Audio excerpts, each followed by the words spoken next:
Hello everyone, कैसे हैं आप सब लोग। Welcome to your own channel. So guys, आज हम फिर से अपनी वही सीरीज़ कंटिन्यू करेंगे सैटर्न के ट्रांजिट की। और आज हम एक और असेंडेंट के बारे में बात करेंगे, ठीक है। और जैसे कि हमने अभी तक 3 असेंडेंट कवर करे हैं जेमिनी, टॉरस और इससे लास्ट वीडियो में हमने करा था कर्क, ठीक है। तो ये वीडियो हिंदी यूज़र्स के लिए है। इसके बाद मैं इंग्लिश यूज़र्स के लिए भी एक वीडियो ज़रूर डालूँगा और हम इसके बारे में सारी बातें वही करेंगे जैसे हम और वीडियोज़ में करते आए हैं। सो प्लीज़ इसे एंड तक देखिएगा। और दूसरा, जैसे मैं हमेशा बोलता हूँ, मेरी वेबसाइट पे और ब्लॉग्स में डाल रहा हूँ, प्लीज़ उनको ज़रूर आप लोग पढ़ें। वो काफ़ी आप लोगों को हेल्प करेंगे। नक्षत्र की सीरीज़ हम कर रहे हैं, उसके बारे में अगर कोई इंटरेस्टेड हो तो। और वेबसाइट है shikharvats.com। गाइस, वीडियो स्टार्ट करने से पहले मैं एक छोटी सी बात बोलना चाहता हूँ। यहाँ पर ना कई बार क्या होता है कि लोगों को बड़े कन्फ्यूजन्स होते हैं चीज़ों को लेके। एक तो मुझे ये समझ में नहीं आता और आज तक समझ में नहीं आया कि सैटर्न को हर कोई बुरा ही क्यों मानता है, कि सैटर्न एक नेगेटिव प्लैनेट है। जबकि मैं कई सारी वीडियो डाल चुका हूँ और मेरे पर्सनल एक्सपीरियंस में भी, और मैंने यही देखा है कि सैटर्न अकेला प्लैनेट है जो हमें शनि अकेला प्लैनेट है जो हमें बहुत कुछ दे सकता है। बट प्रॉब्लम क्या है, परेशानी क्या है कि सैटर्न जो है वो कर्मा से रिलेट करता है और जैसे आपके कर्मा होंगे वो वैसे आपको फल देता है।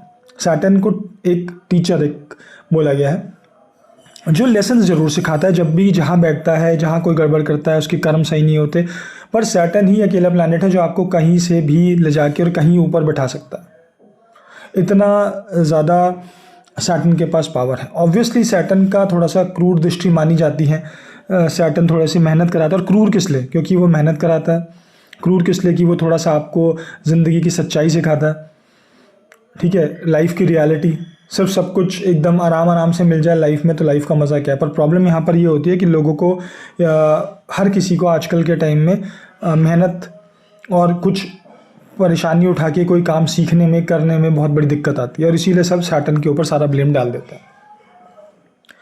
तो आप सबसे पहले ये समझो कि सैटर्न रिजल्ट्स देता है, अच्छे भी देता है, बुरे भी देता है, दोनों तरह के देता है। और सिर्फ सैटर्न नहीं, अगर लोगों की मैं इन्फॉर्मेशन के लिए बता दूं, जिन लोगों को बहुत ज़्यादा सैटर्न के ऊपर, क्योंकि बहुत लोग मुझे कमेंट करते हैं सैटर्न के बारे में कि ऐसा कैसे, सैटर्न पॉजिटिव रिजल्ट्स कैसे दे देगा, ये गलत है, वो गलत है।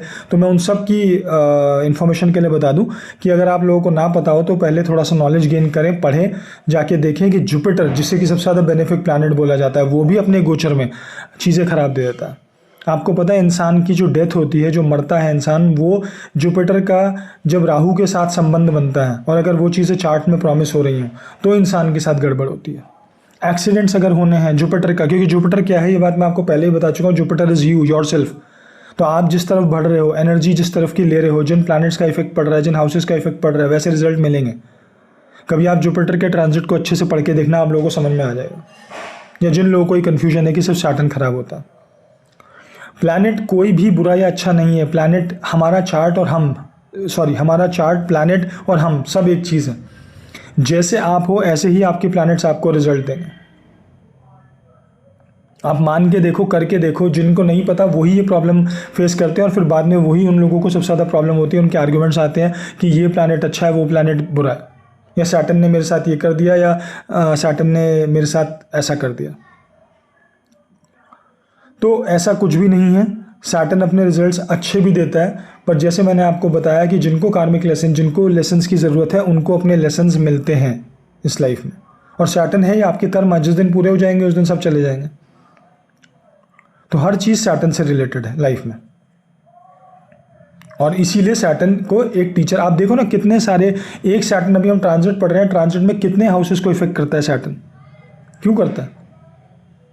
सैटर्न के पास ये स्पेशल पावर क्यों है? ढैया 7.5 सैटर्न की क्यों आती है, जुपिटर की क्यों नहीं आती? Because Saturn is the most powerful planet.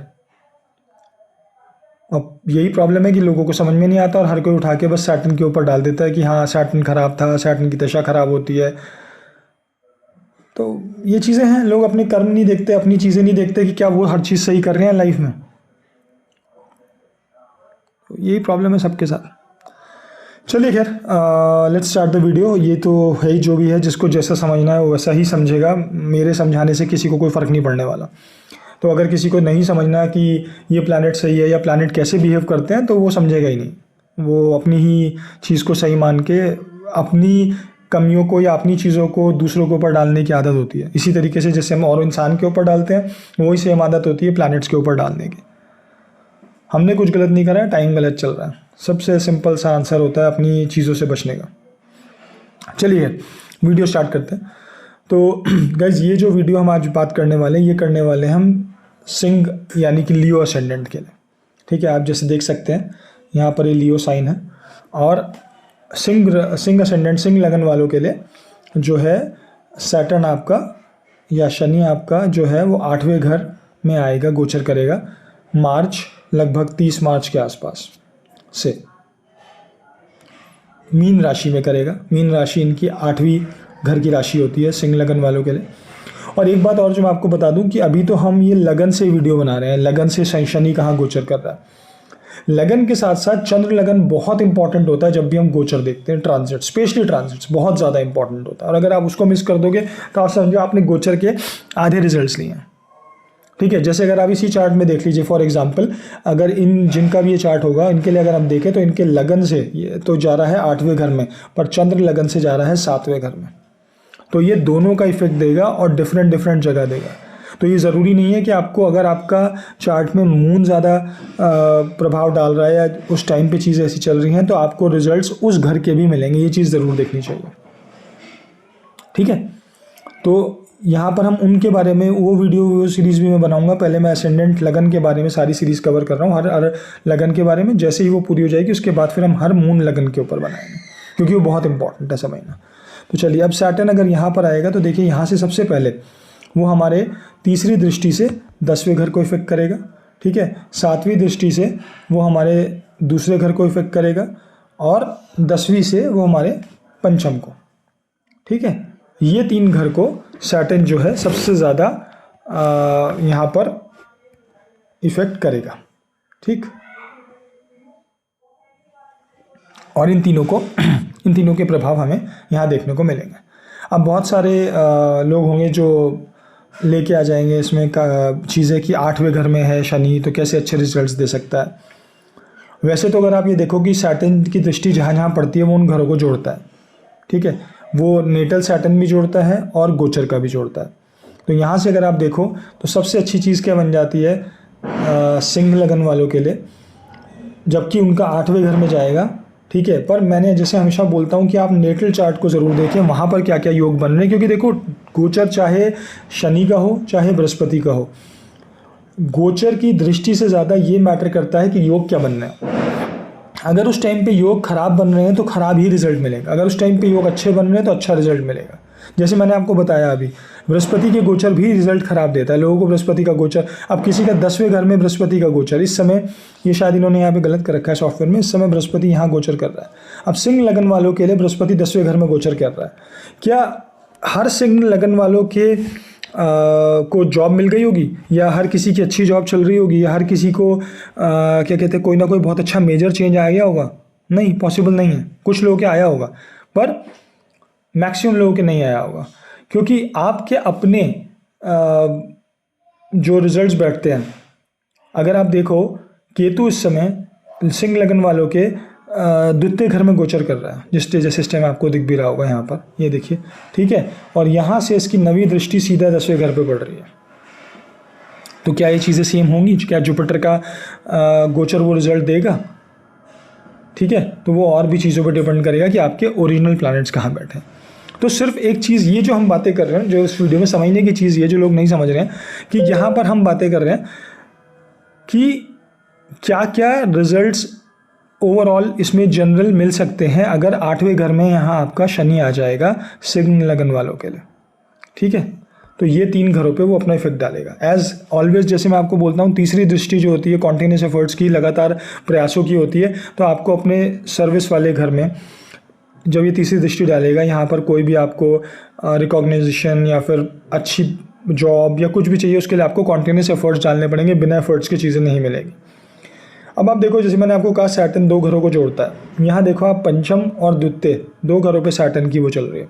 और अगर हम धन योग देखते हैं, धन योग हमेशा 2, 5, 9, 11 इनके हम देखते हैं कि यहाँ से कोई धन योग बन रहा है। ये 2 हाउसेस को जोड़ रहा है, 2, 5, तो ऑब्वियसली ये एक अच्छा धन योग बना रहा है। पर इसका मतलब ये नहीं है कि सब सिग्नल लगन वालों की ट्रांजिट करते ही उनके पास पैसे की बारिश होने लगेगी। प्रॉब्लम ये है कि लोगों को ये समझ में नहीं आता है जब बात ये बताई जाती है। ये होता है कि एक योग बन रहे हैं, किस किस की जन्म पत्री में वो योग सही होंगे, वो आपको अपनी पर्सनल जन्म पत्री चेक करनी या करवानी होगी, तब पता लगेगा। और फिर जैसे मैंने बोला, चंद्र लगन से जब ये कुंडली देखेंगे तो उसके भी प्रभाव अलग जगह पड़ेंगे।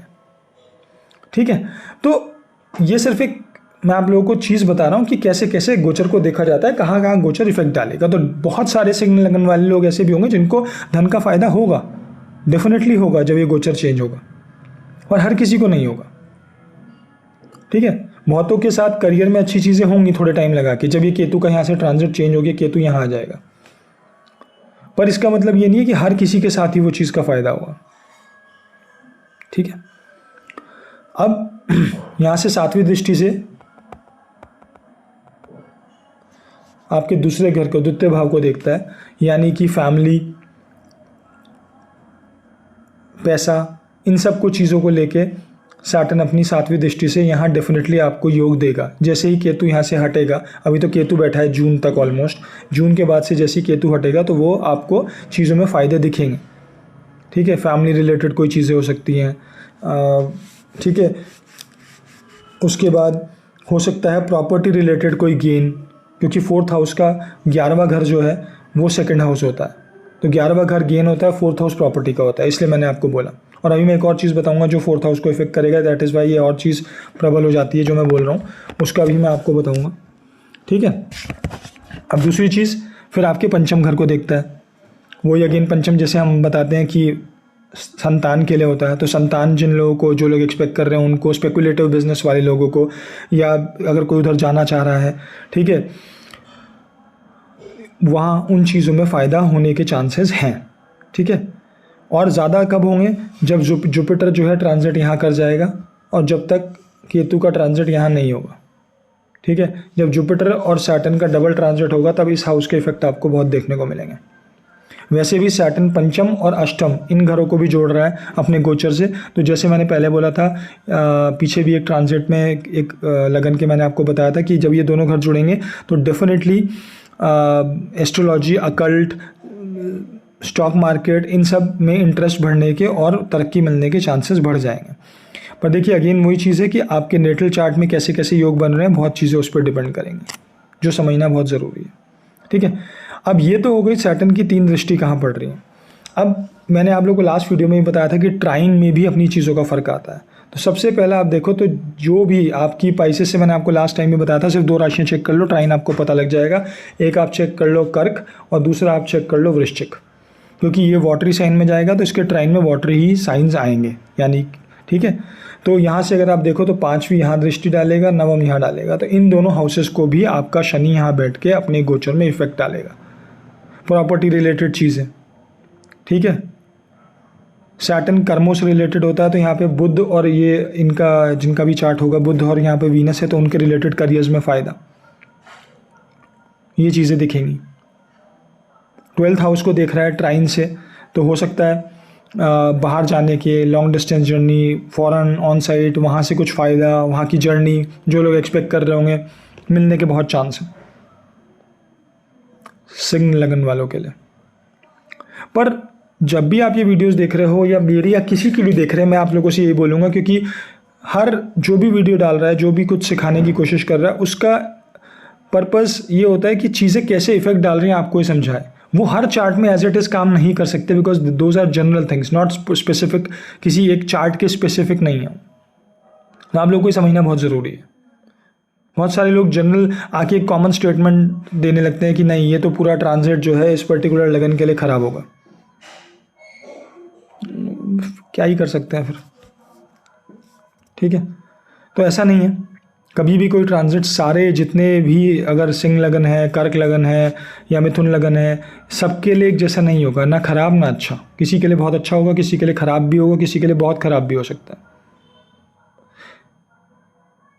ठीक है। अब अपने, अगर आप लोगों को ऐसा लगता है सिंगल लगन वाले जो भी लोग हों और जो एटलीस्ट 40 ईयर्स के आसपास हों, वो आप जाके इसको बैक चेक कर सकते हैं कि क्या आपका ये ट्रांजिट जो था पहला, या आपका एक ट्रांजिट यहाँ का चला गया है इसका कुंभ राशि वाला, क्या ये ट्रांजिट आपके लिए जो पहला गया था 30 साल पहले, क्या वो सेम था जो अभी ये वाला गया है? नहीं होगा, आप देख लेना, बिल्कुल डिफरेंट होगा। और उसके यही बात होती है, क्योंकि ट्रांजिट में आप ये भी देखते हो ना कि और प्लैनेट्स कहाँ कहाँ करें। ज़रूरी नहीं है ना कि जब लास्ट टाइम सैटर्न कुंभ राशि में गया हो तब ये प्लैनेट्स यहीं पर बैठे हों, नहीं होगा ऐसा। आपके नेटल चार्ट में तो कॉम्बिनेशन वही है, पर ये प्लैनेट्स तो चेंज होंगे ना यहाँ पे, और वो अपना इफेक्ट डालेंगे। कौन कौन इसके ट्राइन में आ रहे हैं, कौन कौन इसकी दृष्टियों में आ रहे हैं, कौन कौन इस पर दृष्टि डाल रहे हैं, इन चीज़ों का बहुत फ़र्क पड़ेगा। तो ये समझना ना बहुत ज़रूरी है, ठीक है। सो चलिए, ये एक छोटा सा एनालिसिस था एक और लगन के लिए। आई होप आपको वीडियो अच्छा लगा हो, और अच्छा लगा हो तो प्लीज़ चैनल को सब्सक्राइब करें, वीडियो को लाइक करें, शेयर करें, कमेंट करें। और अगला वीडियो मैं बहुत जल्दी लेके आऊँगा जो कि अगले लगन के लिए होगा, और इंग्लिश वाला वीडियो मैं अभी थोड़ी देर में अपलोड करूँगा इसके बाद। सो गाइस, ठीक है, चलिए देखते रहिए। Thank you so much, bye.